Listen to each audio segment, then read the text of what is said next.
अपने पराए।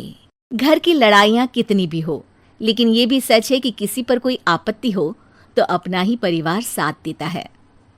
भैया, मेरे पीछे पुलिस लगी है, प्लीज मुझे बचा लो।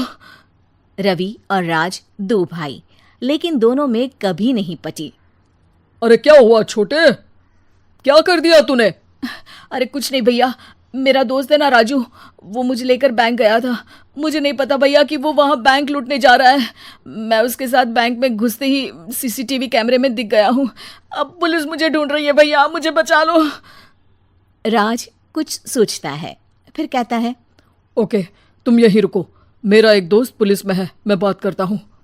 तभी वहां रवि की बीवी राज की बीवी के साथ आ जाती है। तुम लोगों के घर जब तक पुलिस का आना जाना है, बच्चों को यहीं छोड़ दो, उन पर असर ठीक नहीं पड़ेगा। तभी वहां पुलिस आ जाती है। चलो चलो, कौन है रवि, थाने चलो। मैंने कुछ नहीं किया, मुझे कुछ नहीं पता। अरे वो तो पुलिस स्टेशन चलकर ही पता चलेगा कि कुछ पता है कि नहीं, चलो। कहानी का फ्लैशबैक। भैया, मुझे मेरे मकान में हक चाहिए ही चाहिए। अरे लेकिन छोटे, अभी मेरे बच्चों पर काफी खर्चा है, तेरी भाभी की भी तबीयत ठीक नहीं रहती, बजट बिल्कुल नहीं है कि मैं अलग होकर रहूं। देख लो भैया, 1 महीना है तुम्हारे पास, जल्दी से घर खाली कर दो।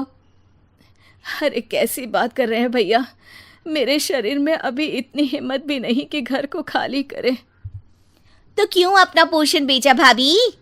अरे तुम तो जानती हो, पिताजी की बीमारी के कारण उन्हें हमारी जरूरत थी, कैसे आते पैसे। ससुर जी तो बूढ़े थे भाभी, उनकी बीमारी में भी पैसे लगाना कौन सा अकल का काम था। तो क्या पिताजी को मैं मरने के लिए छोड़ देता? अरे रवि, तू तो समझ, पापा को हमारी जरूरत थी, उन्होंने हमारे लिए हर वो काम किया जिससे हमें खुशी मिले। बैक टू रवि, जो जेल में बैठा है। ये मैंने क्या कर दिया था? मैं ना पिता का हुआ ना ही भैया का। मेरे साथ जो हो रहा है ठीक ही हो रहा है। तभी वहां पुलिस वाला आता है। रवि, तुमसे कोई मिलने आया है।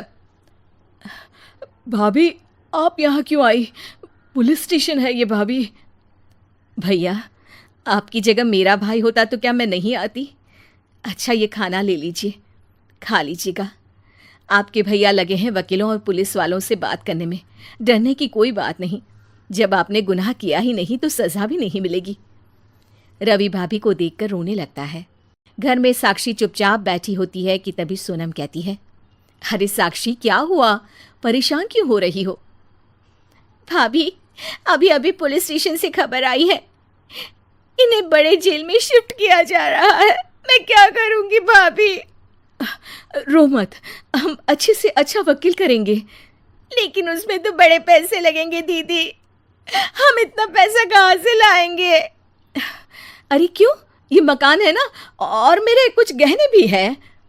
साक्षी की आंखों में पानी आ जाता है। पर दीदी, ये तो आप और भैया की मेहनत की कमाई है। पापा के बाद भी तो हम लोगों का सब खत्म हो गया था। पापा को तो बचा नहीं पाए, लेकिन भैया को जरूर बचा लेंगे, और भगवान चाहेंगे ना तो दोनों भाई मिलकर इससे भी बड़ा मकान खड़ा कर लेंगे। साक्षी।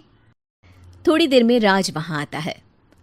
सोनम सही कह रही है साक्षी, पैसों की कमी के कारण किसी भी बेगुनाह को सजा नहीं मिलती। राज एक अच्छा सा वकील करता है। सोनम और साक्षी बचाए पैसे और अपने गहनों को बेचकर रवि का केस लड़ते हैं और जल्द ही रवि जेल से बाहर आ जाता है। रवि राज को गले लगाकर कहता है, भैया मुझे माफ कर दो, मुझे साक्षी ने सब कुछ बताया है।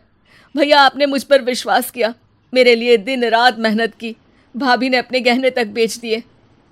भैया, आपने तो पापा के लिए भी पैसे नहीं देखे, लेकिन मैं बहुत ही सेल्फिश निकला। भैया, एक आखिरी बार मुझे माफ कर दो, मैं शर्मिंदा हूँ।